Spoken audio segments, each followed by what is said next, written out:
Hey everyone, glad to have you back here at the channel. This is going to be an exciting game and I hope you enjoy. So I have the black pieces in this game and I'm playing in the 1630s. I recently just had a baby as well, so if you hear him in the background, that's just a bonus treat for you. And he starts with the Queen's Pawn, which traditionally I like to play the Sicilian amidst other things, but I enjoy the King's Pawn opening more. But against the Queen's Pawn opening, I've been trying this old Benoni line, where you offer up this c-pawn. So still the same move as the Sicilian, but a little bit different ideas. You know, if you were to capture, this could really get into some lines where white is kind of at a disadvantage, and black's going to have some opportunities to pressure his pieces. Just a quick one really quickly. If you were to capture here, you would really run into lines where you just open up this diagonal right here, threatening to take the pawn back. And then if white tries to defend it, you would push your a pawn to a5, just forcing white to kind of bring out these pawns prematurely. And ultimately, if you could get your queen to this diagonal here on f6 and the rook, you're in a pretty good position. Unfortunately, in this game, my opponent does not play that move, so hopefully I'll have another game soon where you can see a variation like that in the old Benoni. But to this move, I just decided to contest in the center, to which he fortifies, builds himself a good center here as white. And I'm just going to talk you through this game and give you my thoughts on what I saw and what I was thinking. I captured because I want to develop the knight. And after capturing back, I have a target that I can go after. I'm still unable to develop the knight, but that's initially the reason why I took. And when you think about it, no matter what he does, he's going to be able to prevent my knight from coming to this c6 square. And so really taking here I don't think was all that great of a move. But it gives me a target that I can go after, which forces him to bring out his queenside pawns. And I don't want this piece pushing any farther, and so because I've traded off my e pawn and my c pawn's extended, so letting him have a little more pressure would have been even worse for me. White develops, and I like this diagonal here, just freeing him up. That way I could hopefully develop the knight. He pins my knight, and I say, fine, if you want to capture, I'll capture back. It's a good developing move by white. And this move, the reason I played this move is I wanted to hit the undefended b pawn. And after he defends, I attack the undefended knight. And I think white plays a good move here just by coming back to attack, x-raying the queen, but also defending his knight. And I just choose the queenside castle here. Kind of an odd decision looking back at the game. I think developing like so and castling kingside would have been better. But I have a nice queenside attack. My king is relatively safe. I have an open e-file to play with. It's not looking too bad for black. He forces my queen back with this move, but I elect to put him in check first just to see what he's going to do with his pieces. And yeah, here I have to retreat with the queen, as there's no way to continue from this variation. I can't capture the pawn. Everything's defended nicely here on white.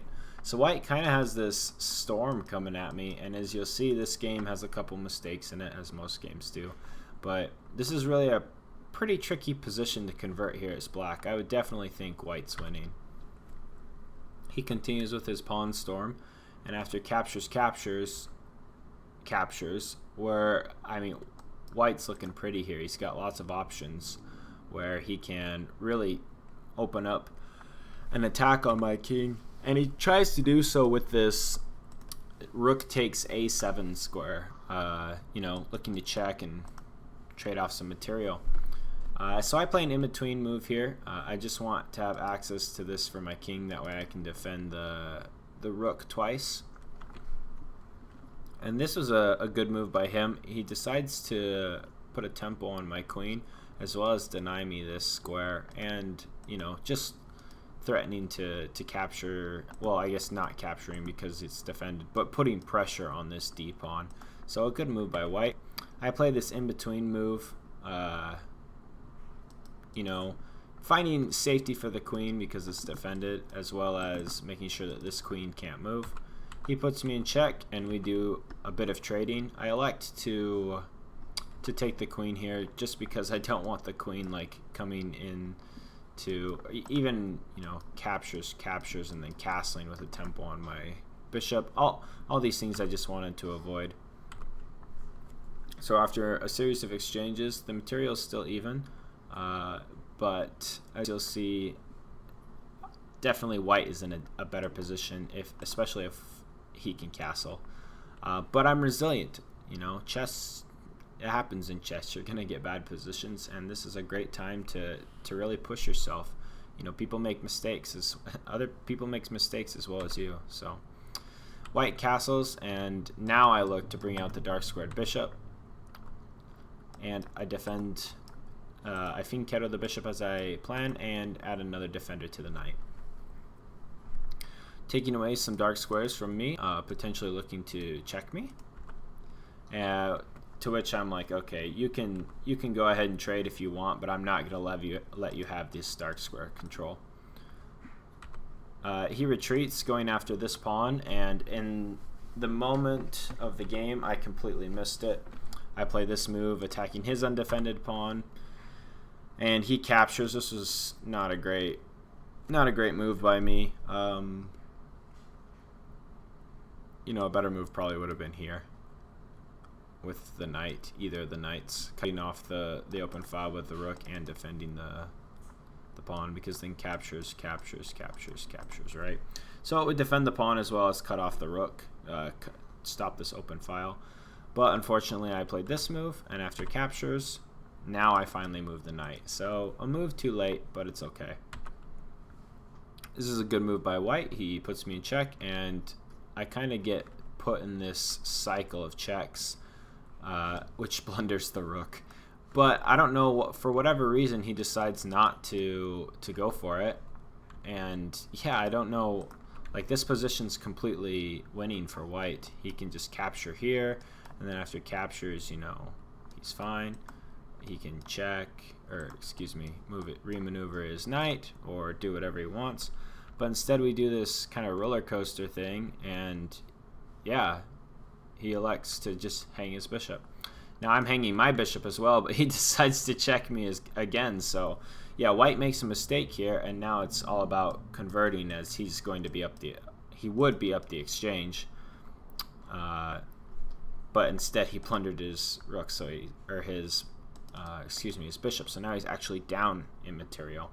I have a rook and 2 pawns to 2 minor pieces. So the rest of this game involves a series of checks, and then here most people would probably move their knight, but I really did not want to let this rook infiltrate just quite yet. And I also found a nice move here that wins a pawn for black, and it was capturing here, because then if he captures here, either way he would capture here, because then I could just capture back.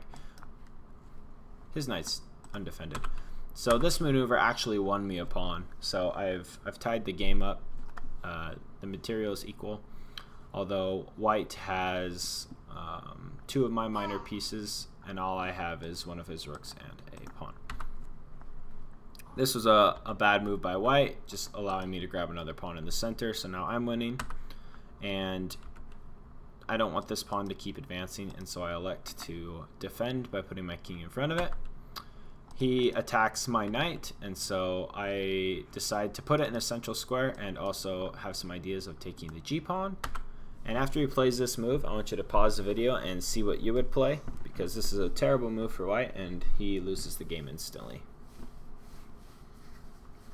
So hopefully you were able to find the move. It's pretty simple, but it's, yep, bishop to d4 check, and at this point it's a guaranteed mate. There's nothing white can do.